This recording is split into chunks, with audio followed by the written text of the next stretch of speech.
로마서 11장 33절로 36절을 보겠어요. 로마서 11장 33절로 36절 우리 한번 다 같이 읽겠습니다. 깊도다 하나님의 지혜와 지식의 풍성함이여 그의 판단은 헤아리지 못할 것이며 그의 길은 찾지 못할 것이로다. 누가 주의 마음을 알았느냐? 누가 그의 모사가 되었느냐? 누가 주께 먼저 들여서 갚으심을 받겠느냐? 이는 만물이 주에게서 나오고 주로 말미암고 주에게로 돌아감이라. 그에게 영광이 세세에 있을지어다. 아멘. 하나님은 오늘도 우리와 함께 하시는 줄 믿습니다. 풍성하신 하나님의 지혜와 지식이라는 제목으로 말씀을 상고하고자 합니다. 풍성하신 하나님의 지혜와 지식. 오늘 로마서를 보시게 되면은 선인의 실족함과 이방인을 구원하시는 하나님의 그 섭리, 하나님의 사랑하심이 기록이 되어 있는 것을 우리가 보게 돼요. 하나님께서는 유대인들을 통하여서 하나님의 말씀 곧 율법을 주셨고 또 약속의 언약대로 아브라함과 언약하셨던 그 약속대로 그 후손을 통하여서 복되게 하시고 또 흥왕하게 하시는 은혜의 역사를 주셨지만 하나님께서는 하나님의 뜻을 어그리고 실족한 선민, 선택한 백성이라고 하는 선민 이스라엘 백성들이 제 길로 가려 할 때에 하나님께서는 이방인을 통하여서라도 하나님의 뜻을 이루시고자 하는 그런 역사를 행하신 것을 우리가 보게 됩니다. 오늘 로마서 11장에서는 이처럼 선민의 실족과 이방의 구원에 대한 내용들이 기록이 되어 있는데 먼저는 1절에서부터 볼 때 하나님의 선택과 남은 자의 행복에 대한 말씀이 기록되어 있는 것을 보게 돼요. 오늘 성경을 보면 2절로 3절을 보니까 엘리야의 자부심이 호소되고 있는 것을 보게 되지요. 그 내용인 즉슨 주의 선지자를 살해하고 또 포악한 정치를 베풀었던 아합에 대하여서 그야말로 전투적인 모습으로 또 불의 역사로 말미암아 하나님의 역사심을 보여주었던 선지자였지만 그 엘리야 자신이 홀로 남아 있어 생명의 위협을 받고 외로움 속에 있을 때에 하나님께서는 이 엘리야에 대하여서 비단 엘리야 한 사람만이 아니라 그 당시에도 신앙의 수절을 지켜서 바알에게 우상을 꿇지 않은 무릎을 꿇지 않은 그러한 의로운 사람 70명을 남겨두었다라고 하는 사실에 대해서 하나님께서 응답하시는 것을 우리가 보게 되지요. 그렇죠? 그러니까 오늘 이 로마서에서 바울 사도가 엘리야에 대한 기사를 이렇게 언급한 이유가 뭘까요? 그것은 수신자인 로마 교회 성도들로 하여금 하나님의 남은 자와 같이 하나님 앞에서 신앙의 절개를 지키고 또 하나님의 택하심을 받은 가운데 하나님의 은혜로 말미암아 반드시 그 남은 자와 같이 하나님 앞에 귀하게 쓰임받은 존재가 될 것을 종용하는 그러한 모습을 우리가 보게 되는 것이지요. 그렇죠? 그래서 오늘 11장에서 하나님께서는 이처럼 하나님의 선택하심은 유대인에게만 있는 것이 아니라 이방인들 가운데서도 하나님의 뜻을 이루고자 하시는 하나님의 계획과 섭리가 있다는 사실을 우리에게 보여줌으로써 우리가 누구든지 간에 하나님 앞에서 이 남은 자와 같이 신앙의 절개, 신앙의 지조, 신앙을 수절할 수 있는 그러한 믿음의 성결성을 우리로 하여금 되새겨주는 그런 교훈의 말씀이 있다 하는 것을 보게 돼요. 그런가 하면 8절로부터 또 10절 사이를 보게 되면 완악한 죄인의 가증한 상태를 우리에게 보여주고 있는데 하나님께서는 뭐라고 얘기를 했습니까? 8절을 보니까 하나님이 오늘까지 그들에게 혼미한 심령과 보지 못할 눈과 듣지 못할 귀를 주셨다 함과 같으니라 하는 말씀을 우리에게 일러주고 있어요. 그렇죠? 그러니까 이스라엘이 하나님 앞에서 구원함을 받은 것은 전적으로 하나님의 은혜고 또 더 나아가 하나님의 은혜가 아니면은 아무것도 되지 못하는데 그 남은 자라 할지라도 하나님 앞에서 은혜를 잊어버리게 되면은 그 남은 자들조차도 어떻게 된다는 거예요? 혼미한 심령이 될 수밖에 없다라고 하는 것이죠. 오늘 8절을 보니까 하나님이 오늘까지 그들에게 혼미한 심령과 보지 못할 눈과 듣지 못할 귀를 주셨다 그랬어요. 혼미한 심령이란 건 뭐예요? 이성을 잃어버리고 감정적일 뿐만이 아니라 그 모든 생각, 그 사유, 사고 자체가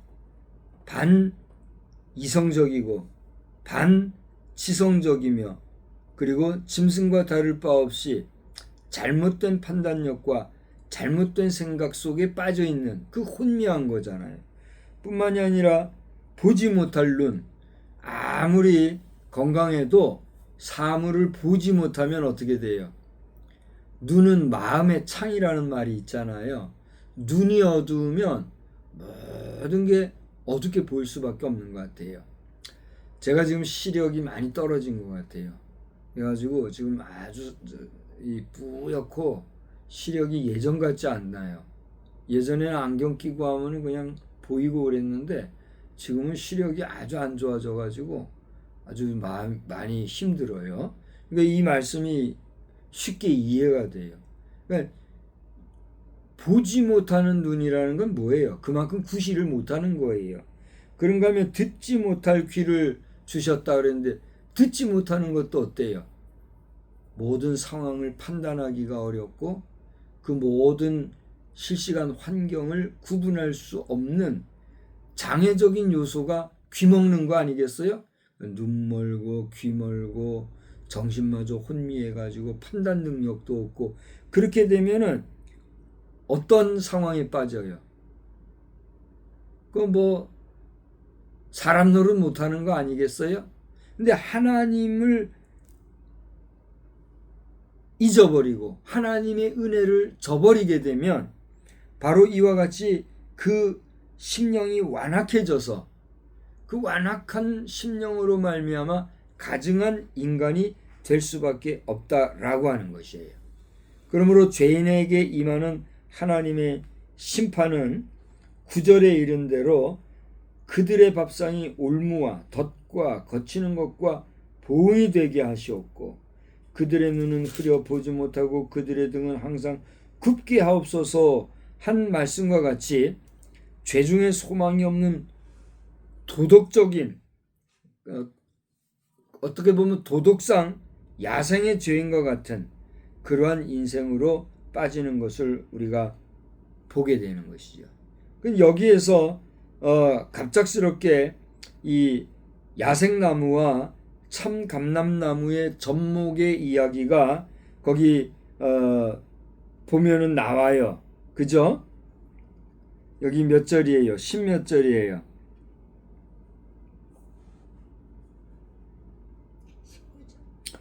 17절에서 보면 가지 열마가 꺾였는데 돌감람나무인 내가 그들 중에 하면서 이 돌감람나무와 참감람나무에 대한 이야기가 나오지요.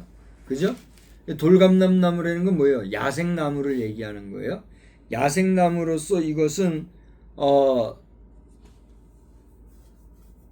그 열매가 맛이 있고 또 그 과실이 상품의 가치가 있는 거예요, 없는 거예요? 그렇지 못한 게 야생나무, 돌감람나무 아니겠어요? 그런데 이 돌감람나무가 참감람나무의 뿌리에 진액을 받게 되었다는 건 뭐예요? 참감람나무는 뭐예요? 감람나무는 열매도 먹지만 기름을 짜는데 요긴하게 쓰는 그런 귀한 나무 아니겠어요? 그러니까 아무데도 쓸데없는 이 돌감나무와 같은 존재가 참감람나무의 뿌리에 이렇게 접목이 되었다는 건 무슨 말이에요? 아무짝에도 쓸데없는 나무지만 정말 좋은 나무의 뿌리에 붙임을 받아가지고 거기에서 나오는 생명을 공급받게 되면 이 돌감나무조차도 쓸모 있는 나무가 된다는 거죠. 요즘에 이제 이 봄철이 되니까 나무 접붙이는 그 방법에 대해서 나오는 영상들이 자주 눈에 띄더라고요. 나무를 접붙이는데 이 가지의 그 일부 껍질을 벗겨가지고 흙으로 그 가지 부분을 이렇게 싸가지고 몇날 며칠이고 이렇게 봉해 놓으면은 그 상처난 가지 부분에서 뿌리가 나더라고요. 그래서 그 뿌리가 난 부분을 흙 속에서 이렇게 뭉쳐진 그 부분을 딱 잘라주면 그대로 가서 심으면 이게 한 그루의 나무가 되는 그런 게 있더라고요. 이제 접붙인다는 게 그와 마찬 그런 것처럼 이제 이거는 이제 배양을 하기 위해서 이렇게 하는 방법인데, 그죠? 이제 그게 아니라 접붙인다는 거는 전혀 다른 나무와 나무 사이를 이렇게 붙이는 게 접붙이는 거잖아요. 그러니까 아무 때도 쓸데없는 나무를 정말 재질 좋은 나무와 접을 붙이게 되었을 때 이 쓸데없는 돌감람나무의 그 생명력이라든가 영양분을 공급해 주는 것은 어디로부터 나느냐 말이에요. 그것은 참감람나무의 뿌리로부터 난다 이거지요. 여기서 오늘 로마서에서 얘기하고자 하는 이 뿌리라고 하는 건 뭐냐? 돌감람나무와 같은 우리 몹쓸 인생이 참감람나무의 뿌리이신 예수와 접을 붙였을 때 우리 인생 자체로는 쓸데없고 쓸모없는 그런 죄인의 신분에 있는 자들이지만 참감람나무의 뿌리와 같은 예수 그리스도의 접붙임으로 말미암아 그 예수로부터 나오는 생명력, 예수로부터 나오는 영양분을 받는 돌감람나무와 같은 인생은 비로소 참감람나무의 뿌리인 예수의 사람이 되어 예수의 사람으로서의 가치 있는 존재가 된다고 하는 그런 이야기를 오늘 하고 있단 말이에요. 그러면서 오늘 우리에게 하시고자 하는 말씀은 우리 모든 인생이 그리스도에게 접붙인 자 된 자들인데 우리 인생으로서는 자랑할 수 있는 게 있다는 얘기예요, 없다는 얘기예요? 없다는 얘기예요. 우리 인생이 공급받는 공급분의 영양소는 뿌리와 같은 누구에게로부터 온다는 거예요? 예수 그리스도에게로부터 온다는 사실을 알아서 뿌리가 되신 예수 그리스도로 말미암아 돌감람나무와 같은 우리이지만 그 예수의 은혜 가운데서 우리가 새로워지고 날마다 그 뿌리와 더불어 상호 관계를 맺는 그런 복된 관계가 되어야 될 것을 우리에게 이야기하고 있다는 거죠. 정리를 해보자고 하면 오늘 이 11장에서는 이스라엘 백성이라도 하나님이 선택하신 선민 이스라엘 백성이라도 하나님의 뜻에 실어버림을 받게 되게 되면 그들은 어떻게 된다는 거예요? 돌감람나무와 같은 존재가 될 수밖에 없다는 거예요.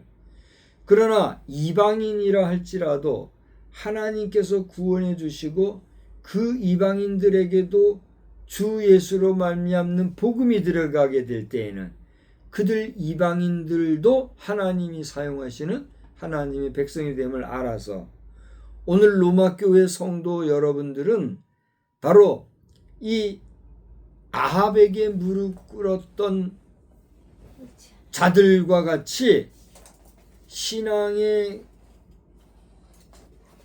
절개와 또 뭐예요? 지조를 버리는 자들이 될 것이 아니라 이 남은 자들과 같이 참으로 하나님의 쓰이심에 합당한 자들이 되어 뿌리가 되신 예수 그리스도의 접붙인 돌감람나무와 같이 뿌리이신 생명 예수 그리스도로 말미암아 온전한 그리스도인의 삶을 경주하기를 바란다 하는 교훈의 메시지를 우리가 읽게 된다 하는 것이지요. 이러한 가르침과 교훈의 말씀을 주시는 하나님의 그 인자하심은 22절에 기록된 것처럼 우리 한번 다 같이 읽어보십시다. 그러므로 하나님의 인자하심과 준엄하심을 보라. 넘어지는 자들에게는 준엄하심이 있으니 너희가 만일 하나님의 인자하심에 머물러 있으면 그 인자가 너희에게 있으리라. 그렇지 않으면 너도 찍히는 바 되리라. 그러니까 우리가 하나님 앞에서 넘어지고 찍히는 것도 하나님의 주권에 달려 있다는 사실을 우리가 알아야 되겠다. 그리고 하나님의 그 인자하심과 준엄하심을 우리가 상기하는 가운데 하나님이 우리를 대하여 인자하게 대하실 때 우리가 그 하나님 앞에 꼭 붙어 있는 신실한 주의 백성이 되어야 되겠다. 할렐루야. 아멘. 그러나 하나님의 준엄하심이 우리에게 심판으로 임하시게 되면 아무리 택한 백성이라도 그는 하나님의 심판 앞에서 어떻게 될 수밖에 없다는 거예요. 넘어뜨림을 받을 수밖에 없다는 거예요. 여러분 그 나무를 보면 알겠지만 나무가 딱 서 있다가 쓰러지잖아요. 나무가 쓰러진다는 건 뭐예요? 뿌리가 뽑혔다는 거예요. 뿌리가 뽑혔거나 그 뿌리로부터 배임을 당했거나 그러면 나무가 어떻게 해요? 쓰러지잖아요. 아무리 굵고 수령이 오래되고 또 풍성한 열매를 맺는 나무라 할지라도 뿌리에서 절단이 되면 뿌리에서 부러져서 넘어지면 그래서 뿌리가 드러나 버리면 이 나무는 어떻게 돼요? 죽음을 맛볼 수밖에 없는 죽은 나무가 되는 거예요. 우리 인생이 그렇다는 거죠. 생명이신 예수 안에서 생명이신 예수로 말미암아 우리가 공급함을 받고 그 생명력이 계속해서 유지될 때 우리의 생명이 유지가 될 수 있는 것이지 그 예수를 뿌리로 하는 생명으로부터 우리가 넘어지거나 부러지게 되면 의미가 없다. 이 사실을 알고 하나님 앞에서 행히 온전한 삶을 살아야 되겠다. 아멘. 그러한 교훈을 우리가 받게 돼요. 이러한 교훈을 준 바울 사도는 25절 이후로부터 보면 너희가 스스로 지혜 있다 하면서 이 신비를 너희가 모르기를 내가 원하지 아니한다 이렇게 얘기했어요. 이 말이 복잡하죠. 이 신비를 너희가 모르기를 내가 원하지 않았다 무슨 얘기예요? 너희가 스스로 지혜 있다 하면서 너희가 하나님의 신비를 꼭 알기를 바라는데 그 신비라는 게 뭐냐? 그것은 이방인의 충만한 수가 들어오기까지 이스라엘의 더러는 우둔하게 된 것이라 그런 말씀을 하고 있어요. 그러니까 하나님께서는 이방인 구원도 하나님의 계획 속에서 그 이방인들의 수가 충만할 때까지 구원의 역사를 어떻게 하신다는 거예요? 계속해서 단행하신다는 거예요. 이러한 하나님의 지혜의 광대하심과 변함이 없으신 사랑은 오늘 33절에 기록된 대로 헤아리지 못할 것이고 또 그의 길은 찾지 못할 바가 된다, 그런 얘기를 했어요. 자, 보세요. 하나님의 지혜와 지식의 풍성함이 있는데 그 하나님의 판단력, 여러분 판단력이라는 건 어디에서 나와요? 최근에 한 젊은 이 선장이 큰 상선을 끌고 바다를 항해하면서 만나는 여러 가지 에피소드를 영상으로 촬영해 가지고 이렇게 보여주는 게 있더라고요. 예? 근데 그 선장의 역할이라는 것은 뭐예요? 이 배가 항해함에 있어서 출발지에서 목적지까지 안전하게 항해하는 것을 감독하고 총괄하는 게 선장의 역할이잖아요. 근데 이 선장이 그 배를 끌고 가는 데 있어서 만나는 여러 가지 상황들이 있더라고요. 파도가 심하거나 폭풍이 불거나 비가 와가지고 여러 가지 항해에 어려움을 겪는 일기의 문제라든가 이런 여러 가지 상황들이 이렇게 수시로 닥쳐오는데 그 모든 상황들에서부터 이 배가 앞으로 나갈 것이냐, 제자리 서서 그 위치에서 이 여러 가지 상황을 이기고 난 다음에 갈 것이냐, 아니면 이 배를 돌려서 다시 가까운 어디 기항지로 가서 정박을 할 것이냐, 이 모든 것들을 어떻게 해야 돼요? 판단해야 돼요. 정확하게 그 모든 데이터를 분석, 거기 보니까 뭐 레이더라든가 또는 무슨 그 항해 지도라든가, 예? 항해에 필요한 여러 가지 부수 데이터들이 많이 있더라고요. 그걸 근거로 해가지고 그 항해를 함에 있어서의 판단을 하는 게 누구예요? 선장의 역할이에요. 그죠? 그런 것처럼 오늘 하나님께서는 하나님의 지혜와 지식과 그 풍성함으로 말미암아 판단하시는데, 모든 것을 판단하시는데 그 하나님의 판단은 어떻다고요? 헤아리질 못할 것이요, 또 그 하나님의 행하시는 길은 우리가 찾지 못할 것이다, 그런 얘기를 하고 있어요. 다시 말하면 하나님의 생각은 인간의 생각과 같아요, 달라요? 하나님의 판단력은 인간의 판단력보다 뛰어나요, 뛰어나지 않아요? 그걸 얘기하는 거예요. 하나님의 판단력, 하나님의 지혜, 하나님의 지식은 우리 인간의 그것과는 비교할 바가 안 될 정도로 광대하시고 또 변화무쌍하신 그런 하나님이시라는 것을 우리에게 보여주고 있는 거예요. 그래서 인간의 무지로서 하나님의 판단을 추측하는 것은 쉬운 일일까요? 쉽지 않은 일일까요? 쉽지 않은 일이죠. 인간이 아무리 수단과 방법과 지식과 지혜를 동원해서 하나님의 판단력과 하나님의 그 이끌어 가시는 역사를 우리가 계산하거나 판단하려고 하면은 가능해요, 불가능해요? 불가능하다는 거예요. 그렇기 때문에 하나님의 지배하심의 기밀과 그 행사하심을 이해하기는 어렵다는 거지요. 그 하나님이 우리의 뭐예요? 아버지 되시다는 사실을 믿으십니까? 아멘. 저는 지금 뭐 어떻게 생각할지 모르지만 상당히 분주하고 또 무거운 마음, 그리고 기대감, 또 장래의 소망, 이런 복합적인 생각들로 하루하루를 좀 보내고 있어요.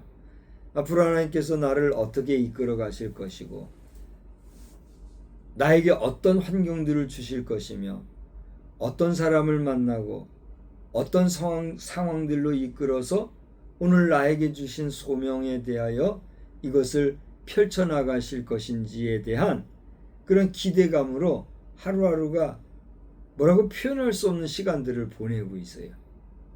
그러나 뭐 요란맞게 여기저기 돌아다니면서 뭐 이것저것 하는 거 티내고 그렇게 할 수 있어요, 없어요? 또 그렇게 해서 돼요, 안 돼요? 안 되는 거예요. 그러니까 조용히 하나님께서 역사하시는 그 역사를 기대하면서 매일 하루하루 순간순간 내게 주시는 그 어떤 그걸 뭐라고 표현을 못 하겠어요.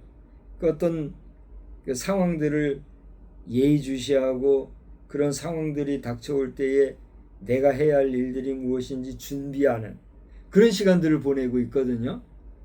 바라기는 하나님께서 부족한 종에게 더욱 지혜와 지식으로 충만케 해주셔서 나의 지혜와 지식을 의지할 것이 아니라 시종 여일하게 하나님의 이끄심대로 하나님이 주시는 지혜대로 하나님이 주시는 지식을 좇아 하나님의 뜻을 이루기 위하여 순적하게 순행하는 그런 주의 종이 될 수 있기를 기도해 주시기 바랍니다. 아멘. 그렇게 해야지 뭐 내가 내 힘으로 뭘 한다고 하면 되겠어요, 안 되겠어요? 되는 것 같아도 그건 하나님의 일을 하는 거예요, 내 일 하는 거예요? 내 일을 하는 거예요. 그러니까 나는 내 일을 하기보다 하나님의 일을 하는 하나님의 종으로서 하나님의 사람으로서 귀하게 쓰임받기를 원하고 또 사모하는 가운데 있거니와 여러분도 제 자신이 그러한 사명의 길을 잘 걸을 수 있기를 꼭 기도해 주시기를 바랍니다. 이러한 하나님의 그 신묘막측하심 하나님의 풍성하신 지혜와 지식의 부유함에 대해서 오늘 34절을 보니까 뭐라고 그랬어요? 다 같이 한번 읽어봅시다. 34절 하나님의 헤아리지 못할 누가 마음을 주의 마음을 알겠냐 누가 그의 모사가 되었냐 하면서 이 모든 것이 어디에서 나왔다고 말하고 있어요? 다 같이 만물이 주에게서 나오고 주로 말미암고 주에게로 돌아감이라 그에게 영광이 세세에 있을지어다. 할렐루야. 여러분 우리가 살아가는 세상 모든 만물이 하나님께로부터 난 줄 믿으시기 바랍니다. 그 하나님으로부터 말미암아 온 세계 만물이 조성이 된 줄 또한 믿으시기를 바랍니다. 나아가 온 세상 만물은 다 주님께로 돌아가게 돼 있다. 믿습니까? 오늘 2021년 21세기 2026년도를 우리가 지금 살아가고 있는데 오늘 이 영상을 여러분이 보신다면 여러분은 지금 저와 함께 21세기로 살아가는 사람들이에요. 그래요, 안 그래요? 21세기 2026년도를 살아가는 현대인이란 말이에요. 그런 저와 여러분이 이 시대를 살아가는 중에 이 시대에서 모든 영광을 돌리고 모든 우리의 이루는 업적들을 감사함으로 찬양을 돌려야 될 분, 그 대상이 누구예요? 예수 그리스도. 하나님이시라는 사실이에요. 아멘. 그러니까 우리가 수고하고 애쓰고 성취한 그 모든 것들도 언젠가는 다 어떻게 해요? 이 땅에 다 놔두고 우리는 홀홀 단신 하나님 앞에 부르심을 받는 거예요. 이 땅에 다 놔둔다는 건 뭐예요?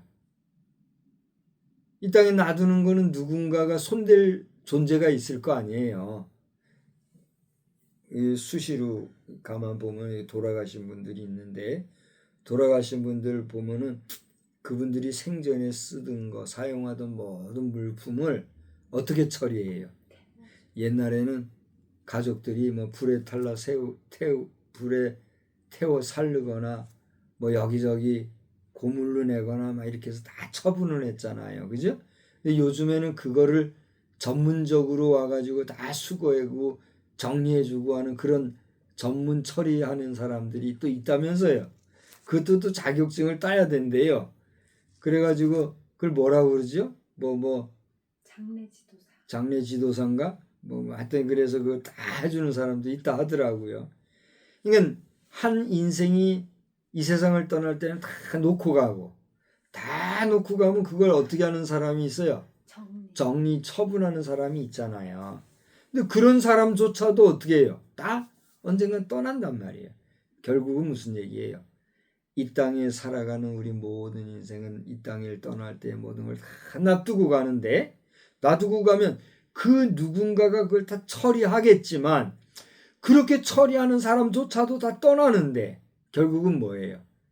이 땅에 존재하는 모든 생물, 모든 존재, 모든 인생은 그 모든 것을 다스리고 주관하시는 주권이 누구에게 있어요? 하나님께 있고, 그 다스리고 주관하시는 하나님 앞으로 다 돌아가게 돼 있다는 거예요. 믿습니까? 그러니까 이것을 우리가 알고 인정하는 가운데 하나님의 소유하신 우주와 만물, 모든 우주 만물은 하나님께서 소유하셨을 뿐만이 아니라 만사를 하나님께서 섭리하신다는 사실에 대해서 우리가 겸손히 인정하는 가운데, 이렇게 모든 우주 만물을 다스리시고 주관하시고 섭리하시고 치료하시려고 하니 하나님의 지혜가 요만해가지고 되겠어요? 저는 요즘 그 AI를 사용하는 가운데 이 AI의 처리 능력과 처리 속도가 얼마나 큰지 정말 놀라고 있어요. 오늘도 제가 몇 시간을 AI와 어떤 그 작업을 했는데 절 보세요. 논리대로 하면 AI를 통해서 내가 책 한 권을 하루면 만들어내겠더라고요. 근데 이제 그건 내 생각이에요. 너무나 이것이 급속히 진행되니까 AI가 그 어느 정도 이렇게 자기 능력 안에서 조종하는 것 같아요. 이거는 내 주관이기 때문에 내가 틀릴 수도 있어요. 이건 누구도 뭐 그렇다 저렇다 정답이 없어요. 근데 내 주관이 그래요. 나는 오늘 오후에 하루 종일 이렇게 그 한 권의 책을 내는 그 설계를 하면서 그렇게 하면은 한 권의 책이 나오겠더라고요. 그래서 그 내용을 딱 만들었어. 최종 그것을 마지막 매체로 만들려고 하는 그 과정에서 딱 걸려버렸어요. 이것은 그걸 만들어내면 그대로 출판도 할 수 있고, 출판이 되면 그 다음 뭐가 생겨요? 출판에 따른 수익이 생기는 구조란 말이에요. 그 단계까지 갔는데 여기서 딱 멈추는 거예요. 그러니까 몇 시간을 작업을 해가지고 상당한 양의 한 권의 책을 만들어낼 수 있는 그 내용이 만들어졌음에도 불구하고 끝 마무리가 안 되는 거예요. 흐지부지 돼가지고 지금 정지 상태예요. 그래서 그걸 이렇게 가만히 보면서 우리 인생의 마지막 갈무리에 하나님께서 우리를 잘 케어해 주시고 싸매 주시고 또 우리를 잘 정리 마무리해 주셔서 우리의 마지막 생애가 복되고 빛나고 아름답게 열매 맺는 그러한 결실 있는 종말이 오게 되면 그 종말을 맞이하는 당사자도 보람과 긍지와 복된 종말을 맞이하겠고, 또 남아있는 그 유족들도 동일하게 종말을 맞이한 앞서가신 분에 대한 감사와 기쁨이 배가 될 거란 말이에요. 그래요, 안 그래요? 근데 그렇지 못하게 되면 어떻게 돼요? 참 괴로운 거예요. 가는 사람은 빚 없이 가니까 볼품이 없어요.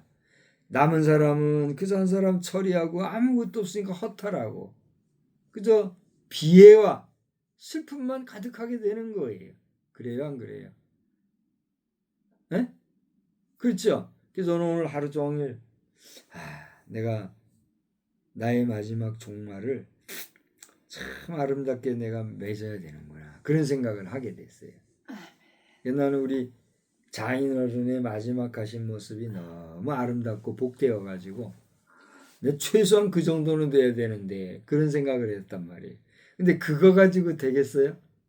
우리가 앞서 가신 장인 어르신이 그렇게 소리 들을 때는 언짢으실지 모르지만 그보다 더 깔끔하게 그리고 뭔가 더 남기고 가는 게 있어야 되지 않겠어요?